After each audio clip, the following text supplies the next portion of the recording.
Final video to fix the UCM UCSI ACPI device driver error in Windows. And if you're also seeing this yellow warning in Device Manager, or getting USB-C issues, stay with me because I'll explain exactly why it happens and how to fix it easily. I'm from Rexist, and I know how confusing driver errors can be. Are you also facing this UCM UCSI ACPI error?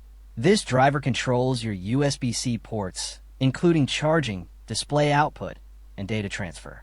When it breaks, your USB-C stops working, devices don't charge, and Windows shows warnings.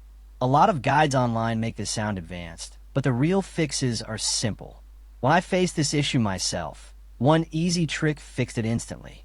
First, restart your PC. This forces Windows to reload the ACPI controller. Next, open Device Manager and expand System Devices. Right-click UCM UCSI ACPI device and select Update Driver. Let Windows search automatically. If the error stays, uninstall the driver instead. Don't worry, Windows reinstalls it automatically after a reboot. Also install your laptop or motherboard's chipset drivers. Outdated chipset drivers cause conflicts with USB-C power and data controllers. Then update your BIOS.